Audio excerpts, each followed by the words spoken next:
Hi everyone, it's Andy from Hobby Headquarters, and I have a brand new kit from Ryefield model.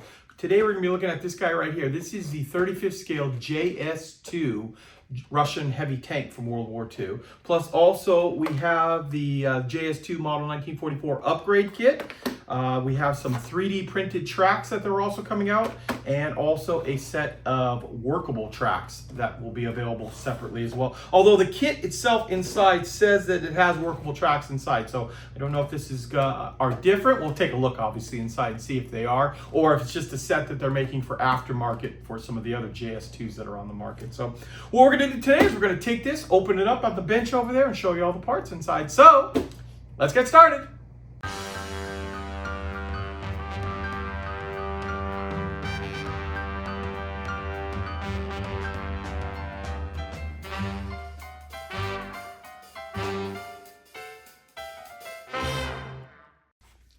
Okay, here we go, guys. Here is the brand new Ryefield models JS2 model 1944 with workable tracks, of course in 35th scale. We see it obviously here in the Battle of Berlin on the artwork here with the Brandenburg Gate in the background and a bunch of soldiers on the top here.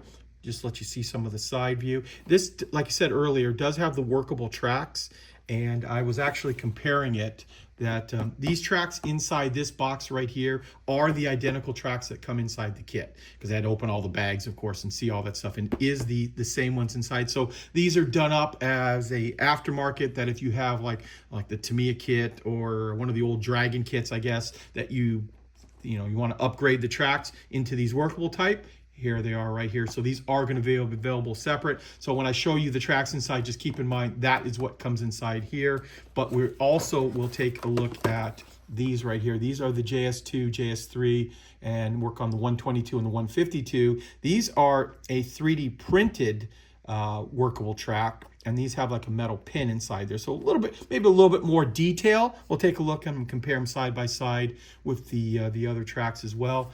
And we'll also open this up. This is the Upgrade Solution series. So this is going to come with 3D printed parts, which you can see here, like the entire barrel with muzzle brake is going to be 3D printed, parts of the cupola, the tracks, lights, all kinds of little parts are 3D printed, which is nice. And then they're going to give you all of the photo etch parts here, like the fenders, which would be very nice too if you want to take them and bend them and break them, not break them, but bend them. And we've got some of the fuel tanks here, so you can put little dings and stuff inside of that easier with the metal parts. We'll flip this around here too, kind of gives you a breakdown what's inside there. Oh yeah, some of the other photo etch parts inside there as well, but we'll open that up at the end of this. Okay, so I was taking a quick preview of it, and the kit looks like it's pretty easy, so let's take a look at the parts inside. Okay, since we're talking about the tracks a minute ago, I'm going to show you the actual tracks first on this kit. So there are two types of track. There's an A and a B track. The A track here has the guide horn. So you already molded into it right here, and the way the Russians did, every other track had the guide horn. So this one right here, the other one, the B track, will not have the guide horn on it. All of these are slide molded, as you can see here. So we've got an opening on the edge. That's ready to go. Actually, let me just show you close up the detail on these tracks, since we are going to take a look at the 3D printed ones in a minute as well. See those, and so you're going to get two bags, one bag of each of those, and then you're also going to get this right here. This is the track pins, and the track pins, not positive, but it looks like by the distance that if you cut this in half and you put the tracks together, you might be able to just put a whole run in at once. It might be more trouble than it's worth, actually, if you're going to do something like that. But if not, cutting these off and then applying them inside, there's not that difficult. So tracks look actually fairly simple to put together. Now we're going to start grabbing some other parts inside here. We're going to take a look at the turret. Looks like they've done a nice little cast texture on here. And zoom in close, you can see the weld that they've done, the big weld bead all around the side there.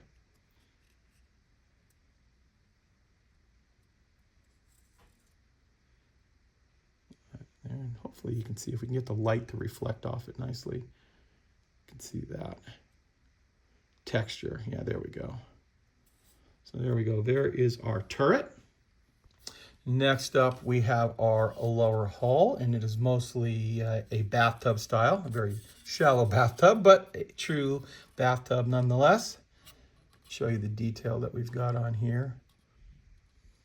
I know it's kind of interesting to go back and forth, which is better, the bathtub style.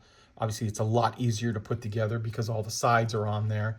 And as long as there's not too much stuff going on the side here, that would be the reason why you would make single sides, because then if you want to mold all of this stuff inside too, you need to get both sides of it. Anything more than just that little area there where the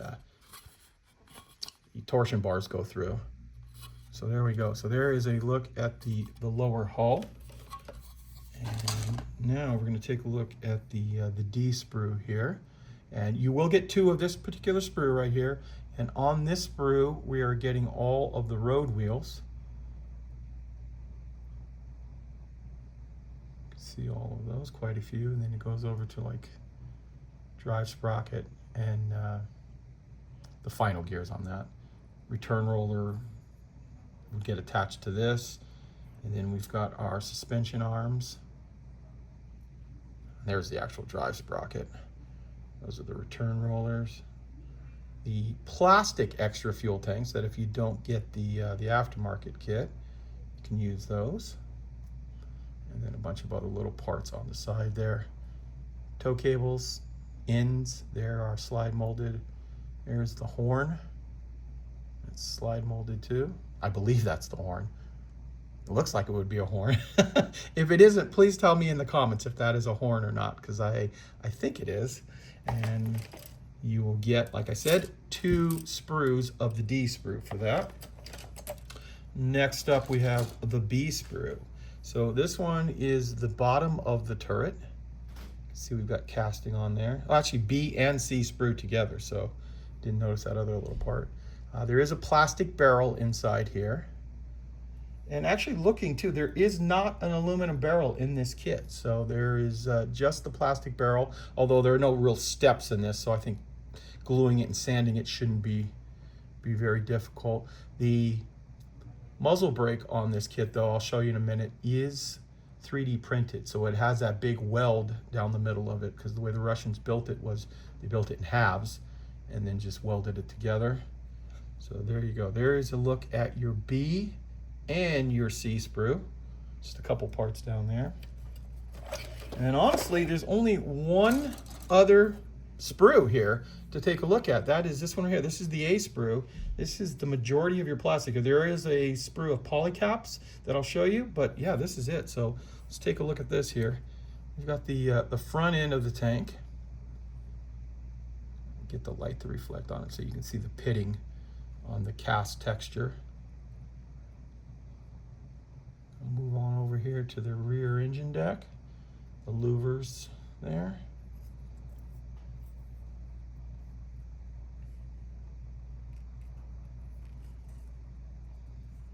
It's kind of nice. The kit looks really good, and it does not look like it's a ton of parts. I mean, just a couple of sprues, really. Got our fenders here. Some more cast texture on this part.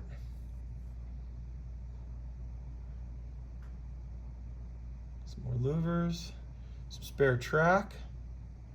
You can see that I was talking about earlier, how A-B track, one had the guide horn, one didn't. More spare track. A big saw on the back.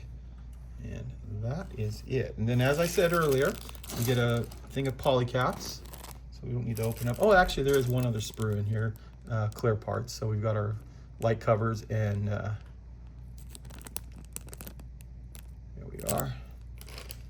And then the only other thing inside is you're going to get some copper cable and some photo etch for the grills. So you can see right here. I don't think and the decals, which didn't see those inside there. Let's open these up so you can see the decals.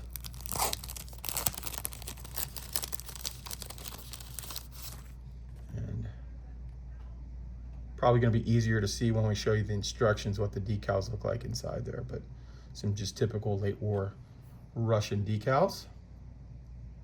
And the last little part, as I said, is the muzzle brake. You can see the little weld down the side here. This is all 3D printed. So there it is there. So don't sand that weld off. That weld is supposed to be there on it. Okay, so now you basically have seen the entire kit. So as I usually do, I'm going to set up the camera now and we will show you the instructions on how it goes together. Okay, quick camera move, and now I can show you how this goes together. And of course, if you want to see anything longer, you can go ahead and hit pause on it. And also don't forget, we're going to take a look at the aftermarket parts as well, right after the instructions here.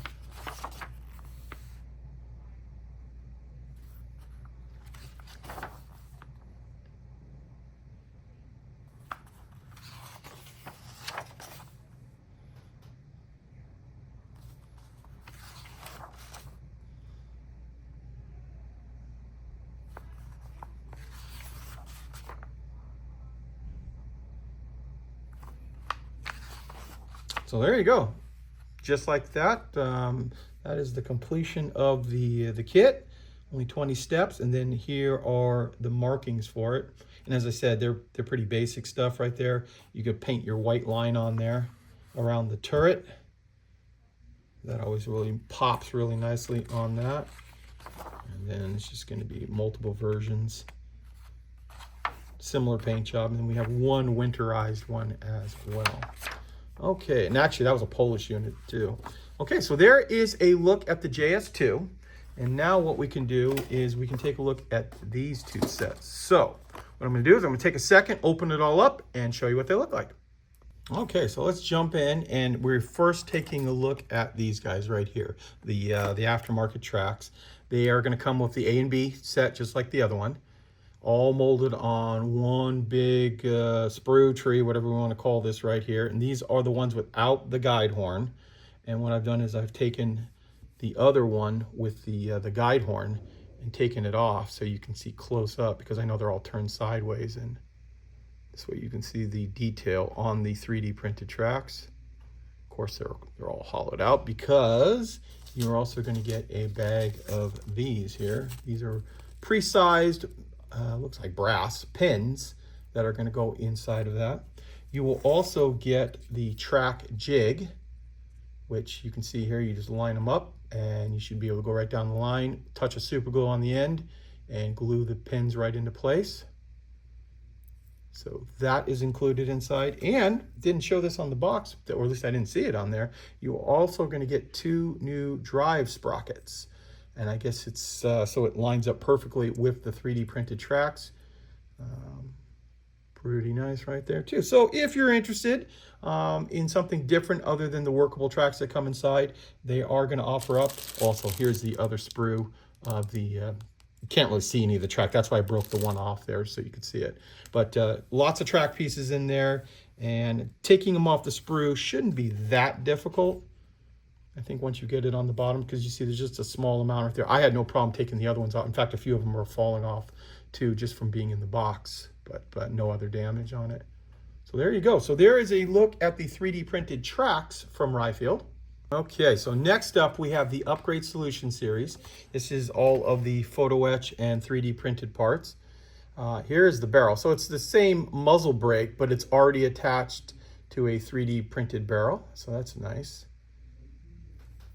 Is included inside there. You are going to get a couple of spare tracks, so they look just like what came in that 3D printed ones I just showed you a minute ago.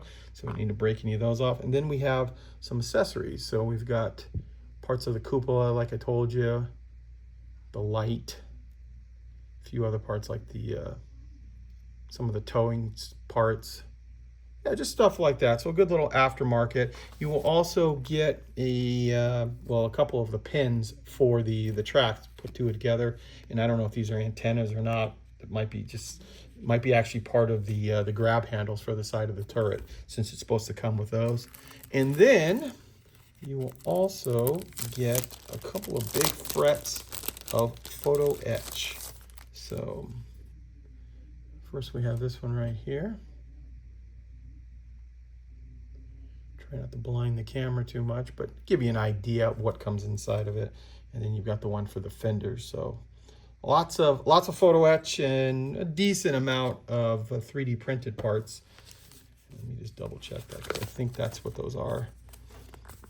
Those little things to the side. You can see the instructions here. Quite a bit of instructions too, so. Yeah, it's that brass wire right there is used to bend and make into grab handles on it. So this is also another kit that will be available at the same time the JS2 arrives. So if you're interested in really detailing it up, that will be available as well. Well, there you go, guys. There is a look at Ryefield Models' brand new JS2 in 35th scale, model 1944, and of course the accessories that we talked about as well. This kit will be arriving very, very soon here in the United States and of course around the world as well. So guys, I want to take this opportunity to thank you as always for watching, and please stay tuned because I have many more videos coming. And if you're in the Phoenix area, make sure you come and visit the brand new Andy's Hobby Headquarters Superstore. We're full up with aisles and aisles of new and exciting products, a fully stocked tool section, and racks of paints from the most popular brands. In addition to our huge selection of armor, aircraft, ships, and car models, we also have an expanded area of anime, Gundam, science fiction as well. One of the coolest parts of our new location is the Model Museum, where we have hundreds of kits on display going all the way back to the 1930s. We have a huge modeling area as well, where you can come on down and build with your fellow modelers, or we'll also be holding club meetings and special modeling classes. So come on down to the Andy's Hobby Headquarters Superstore in TOLLESON, Arizona. We're easily accessible off the I-10 freeway at 2150 South 91st Avenue, Suite 105. Keep an eye out for the Andy's Hobby Headquarters signs on the outside of the building.